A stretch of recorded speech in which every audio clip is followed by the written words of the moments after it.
Welcome to this week's edition of the Belau Report. I'm Jane Belau. Our guest this week, Congressman Brad Finsted, and we welcome you back. Thank you, Jane. Thank you for having me.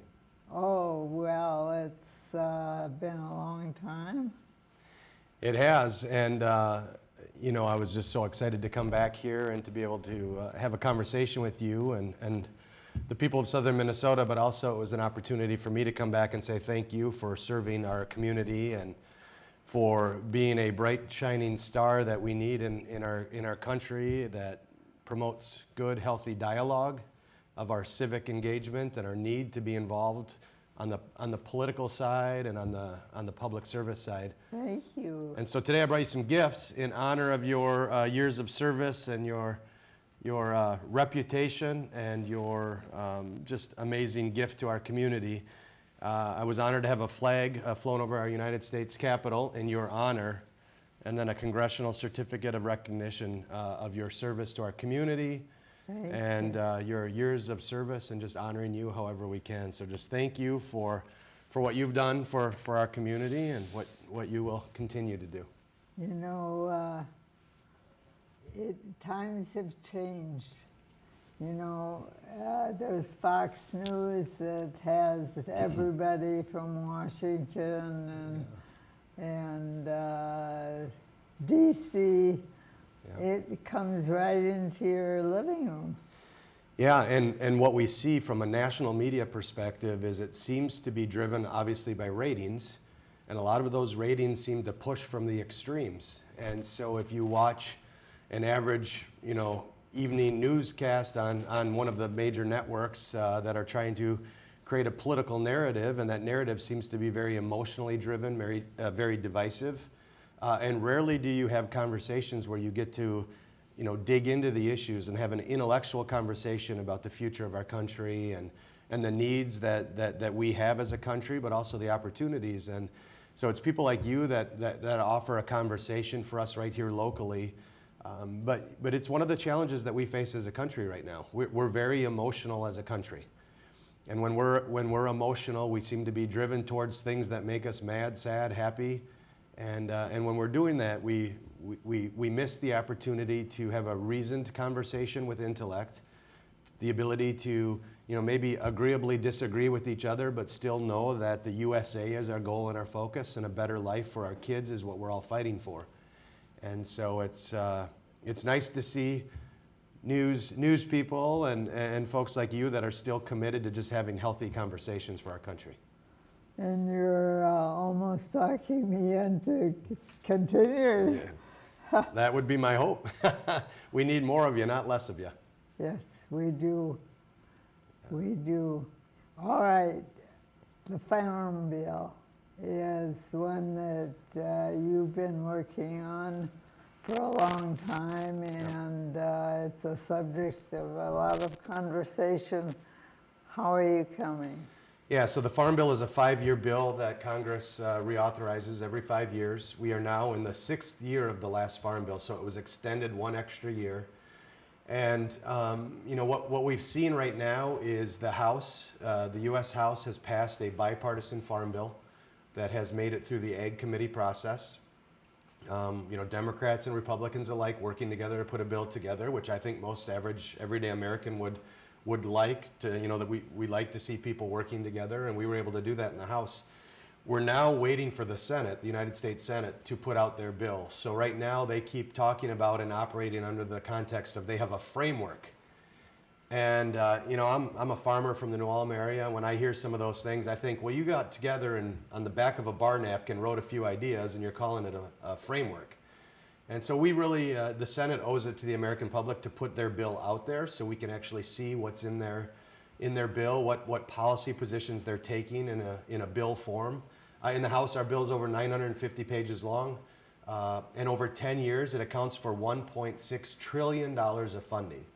And so we've put that out there. We've had a debate in the U.S. House. We have bipartisan support. We have people weighing in from all over the country about what they like about it, or maybe what they would like to see changed through the negotiations in Congress. And so we're waiting on the Senate right now to put their product out there so we can start to negotiate. But I mean, it's really important. Right now we have farmers that are hurting, and I'm a fourth generation farmer raising the fifth. I worry about how do you as a fourth generation farmer exist to the point where you can then give the farm or pass the farm on to the fifth generation. And you know, right now, for instance, if you're a corn farmer in southern Minnesota, to break even right now, it takes you close to $4.25 to $4.50 a bushel to break even. The market in the last couple days has been around $3.50. Wow. So we are $1 below break even in a lot of farms. And so it's not sustainable. It's you know, the question is, how do we make it through the next year, let alone how do we make it to the next generation? And so things like the Farm Bill and working on trade policy is really opportunities for us to try to create a better market and a better option and life for farmers so that we can get that to the next generation. Haven't you set a deadline for the Senate? Well, they have moved the deadline. It's a little bit like Charlie Brown and Lucy every now and then, where you're going to go kick the football and the football gets pulled from you.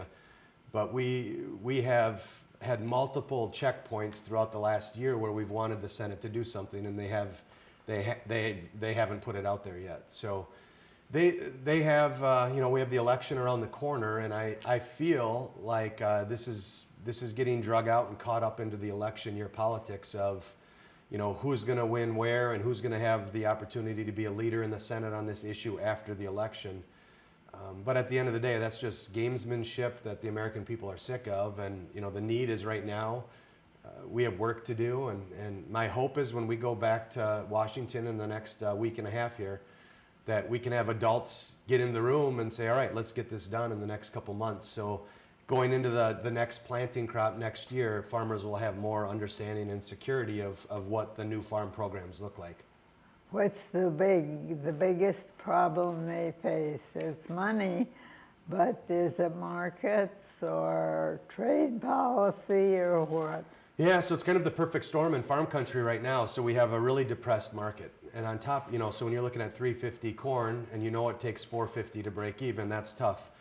But moreover, on top of that, we have record high inputs in agriculture. We have seen fertilizer prices skyrocket. We have seen the price of seed skyrocket. We have fuel, gas, fuel, energy. The energy economy is nowhere near where it was 5 years ago. And so we're feeling all of that input pressure, like so many people are. You know, you go to the grocery store right now and you see 40% increases on food. And so we're seeing that in ag country also. So we have a depressed market with very strong input costs, and it's creating a lot of challenge. On top of that, you know, part of that depressed market price that we're getting right now is that we have a failed ag trade policy in our country. We have no agriculture trade deals being negotiated right now. We are going into the third year of an ag trade deficit as a country. So we are bringing in more ag products than we are selling right now as a country. That's unheard of. That's only happened a few times, maybe 3 times in the last 50 years. We in our country have prided ourselves on being just the backbone, strong agriculture country that can produce high quality, low cost Food for the whole world. food for the world. As a farm kid, I was always taught that you're in an honorable, noble profession where you're called to feed the world. And right now, based on our trade, we have the world helping to feed us. We're $33 billion in deficit with our ag trade right now. And that really hits home in southern Minnesota. When you look at who we are in the 21 counties that I have the honor to represent, we are an ag powerhouse district. We are the #2 pork producing congressional district in Congress. We have more pigs than people in southern Minnesota. We produce a lot of bacon. We're the home of Hormel. And we have just a strong history of dairy and corn and soybeans, small grains, and we are a leader in all of those commodities. And so when you look at that ag trade deficit, it's really frustrating because we know we can produce very high quality, low cost commodities that again can feed the world. Is the problem the leadership in the Senate?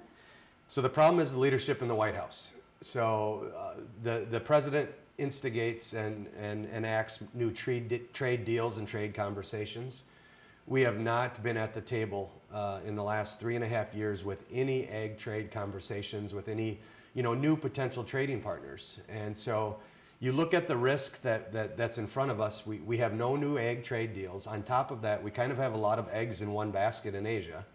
And if you look at soybeans, for instance, China takes about 50% of our soybeans that are grown in this country, about 25% of our corn. And so we have a lot of reliant on that trade partnership. If they were to, at any point, say, you know what, we're not going to take your beans anymore, we're going to source them from other places, that makes it that much worse for us. So we have to look at new trade partners, diversify who around the globe we are helping feed. And then on top of that, we also have to make sure that we tap into this energy-dominant agriculture sector that we have. Things like ethanol and biodiesel and sustainable aviation fuel, all opportunities for us to rely on our neighbors for good renewable fuels. Instead of, again, kind of waiting for the world to figure this out and then import products into those markets. Wow. I didn't realize that we were in a crisis, and we are. We're in a crisis, and it's a challenge because if you have, again, a generational farm and you're trying to figure out how do I pass this on to the next generation, you're almost in survival mode now where it's even hard to have that conversation because you look at the long-term projected future market in agriculture and it's still below break even. And so, there's a lot of farmers that are in a risky position right now. There's going to be a lot of conversations with our lenders to figure out how do we restructure our operating lines of credit and how do we sustain our farms through this tough market time. Now, I will tell you, being a farm kid that grew up through the 80s, we have seen these times before. Farmers are resilient. We have some of the best farmers in southern Minnesota in the world. And the conservative nature of our farmers, we do plan for rainy days, and this is a rainy day. But the rainy day, can't turn into a monsoon. So we need to withstand this storm and hopefully come through on the other side. But we can't continue to have depressed markets and then everything around us crippling us in regards to the inflation, interest rates, input costs, all of these things that are really out of the control of a farmer. And it ripples beyond the farm, well beyond the farm. I had a young mother the other day come up to me and she said, I just want to tell you that this economy is tough right now. I'm a middle income earner and it just floored me. She had 3 young children. She said, it just floored me the other day. I had to go I bought a box of Cheez-Its and it was over $8 for the box of Cheez-Its. And as a father of 7 children, Cheez-Its helped get my kids through church. So it was a way to keep them quiet during church. But $8 for a box of Cheez-Its, that's kind of just that hit home reality that we have suffered and sustained these very tough times of inflation and high prices, and it's affecting everybody, all income earners. So part of the cost of groceries is borne by the agriculture community. Yeah, I would say if you were to trace it back to its simplest form, everything starts with energy, right? Yeah. So for us, I use the example that, if McDonald's is shipping a semi-truck full of chicken nuggets to the next store down the road, and diesel fuel is under $2 a gallon, you can price accordingly. But when we start getting over $4 or $5 a gallon for diesel fuel, those chicken nuggets cost more, and that gets passed on. And that gets passed on to the ultimate end user, which would be the consumer. And so it's no different in farming. To haul our corn to market, it costs a lot more than it used to because of the high energy costs. It costs a lot more for us to run the machinery through our fields because of the high energy costs. And so this is one of the areas where I'm not going to say it's an easy fix, but we can look at recent history to give us a playbook on how we can become energy dominant again as a country. And I think if we have the focus on becoming energy dominant and becoming a net exporter of energy, so that we go to our trade partners across the world and say, look, we're producing oil and natural gas and we want to trade and buy and sell things with you, then agriculture can come along with that too, with those conversations. But it also has a direct impact to each and every one of us, because 5-6 years ago we were paying $1.80 a gallon for gas, and now it's hovering around $4. And we can get back to cheaper gas, and that will then have kind of a trickle effect throughout the economy. You know, I'm pretty well versed in national politics, and I haven't heard this crisis in energy, and you're just waiting for the Senate to act, right? Waiting for the Senate to act on the Farm Bill. That definitely will kickstart a lot of these conversations. Yeah, so it's there's a lot of things that we do well together in this country in regards to Congress and bipartisanship and bicameral, House and Senate working together. Senator Klobuchar and I work together closely on a lot of community-directed funding projects that help our communities right here in southern Minnesota.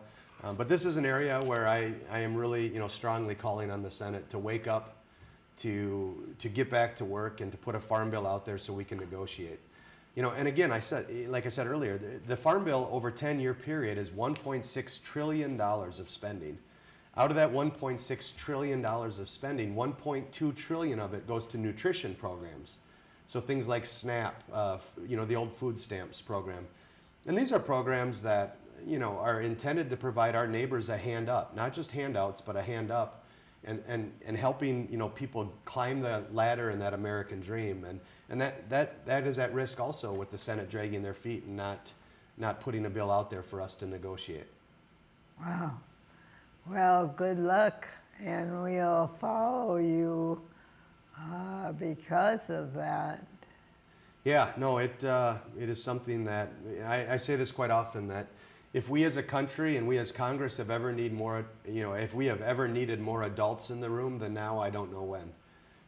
We need folks that are willing to sit around the table and maybe take a farmer mentality and say, all right, here's the list of things that are broke. Let's start knocking off the list and start fixing things and moving on.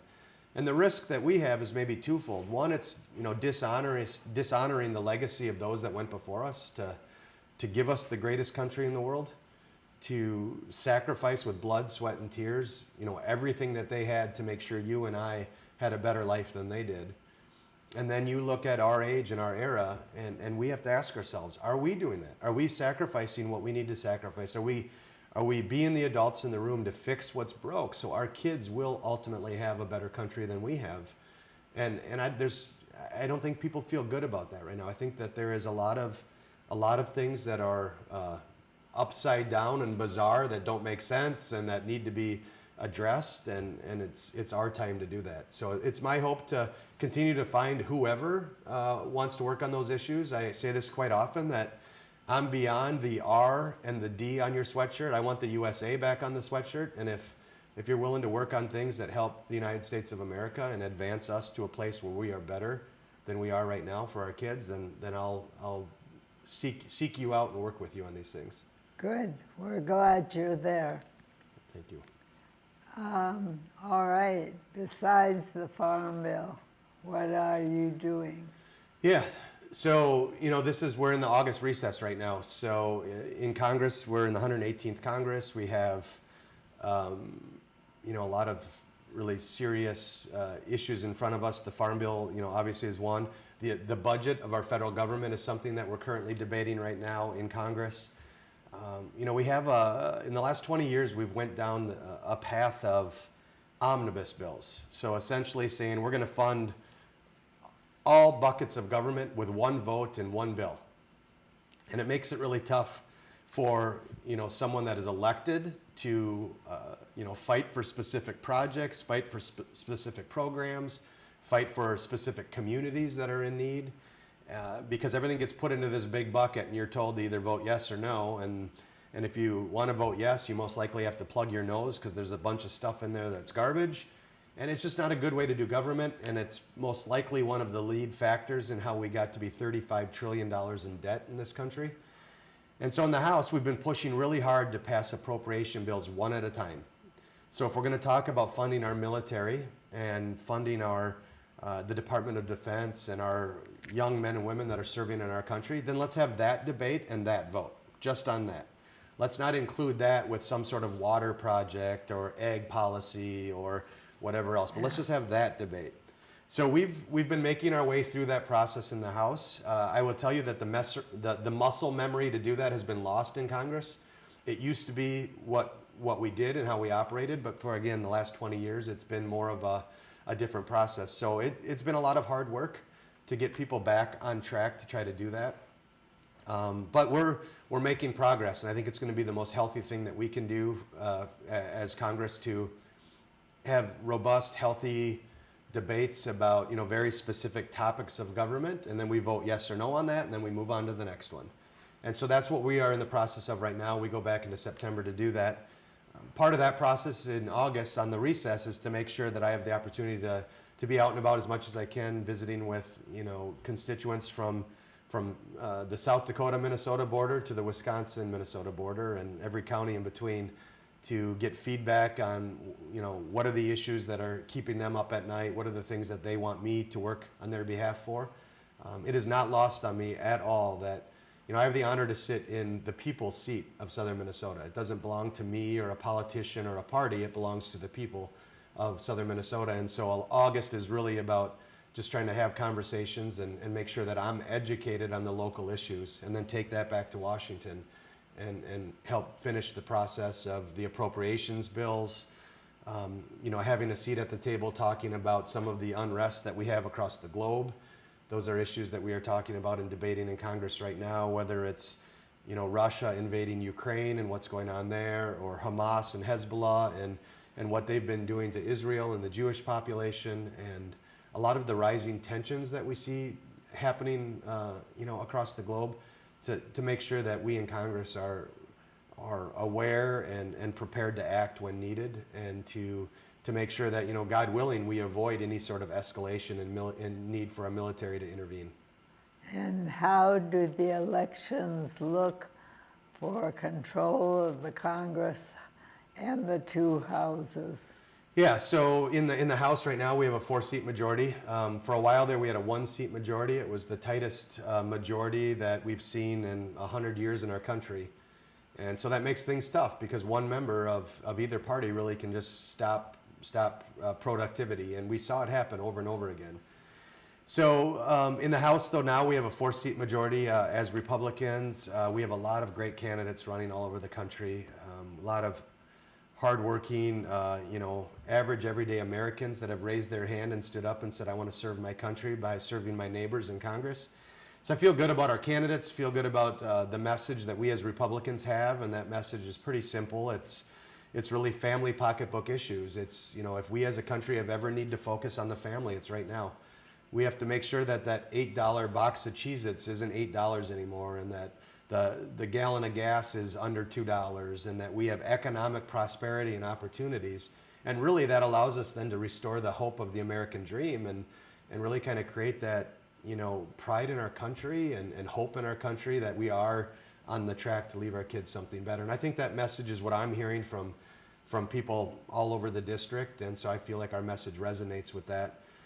In the Senate, I believe that we again have two to three very tight races in the Senate, and there's a strong chance that the Republicans will take those seats and flip those seats to gain control in the Senate. And then the presidential race, I mean, I think that you know, is still unfolding as we speak. You know, just 3, 4, or 5 weeks ago, we had a much different race with different candidates, and just in the, you know, last 4 or 5 weeks, we've been introduced to our vice president, who a lot of people in this country don't know and still don't know. And now that she is at the top of the ticket for the Democrats, I think they owe it to the American public to have her have interviews, to share her thoughts and ideas of what her policies would mean for our country, what would mean for our kids, what would mean for the future. And she hasn't done that yet, so I do believe that that needs to happen. I will tell you that, you know, there's a lot of folks in this country that want to make the election all about personality. And you know, with former President Trump, you either love him or hate him. There's a lot of emotions on both sides of the aisle, and again, I mean, I think that as a country, we need to kind of take a deep breath and exhale and say, all right, let's have a conversation about policy. Let's have a conversation and let the election be about results. And if you were to wipe away the personality and look at results, I mean, I would put the resume and the results of President Trump when he was in office. We had a booming economy pre-COVID. We had low interest rates. We had strong increase in home ownership. We had investments that were booming. We had low energy costs, but we were a net energy exporter. We had an egg trade. We had a climbing, growing egg commodity industry. So, I mean, I think if you can pull back the emotions of the personality and, you know, maybe the way things the way people say things differently than you and I would, kind of take that for what it is and look at the results, and the results are something I think we should be proud to run on. And that's the message you're going to bring to the Chamber of Commerce. That's right. Yeah. So I'm honored to be in front of the Chamber of Commerce this morning in Rochester here, the Eggs and Issues Forum, to, again, just have this opportunity to have this conversation with the constituents that I have the honor to represent, to have a two-way conversation about, you know, issues that affect specifically with the Chamber, the business community. There is a lot of tax issues that will be in front of Congress with expiring tax cuts and credits that were implemented in the Trump administration. They're due to expire here soon. And so a lot of different tools that businesses have had to flourish and to grow are at risk of being cut. So we're going to have that conversation today. And I'm also going to lean into, you know, what God gave me, and that's 2 ears versus my one mouth, to make sure that I'm listening also. All right, that's good.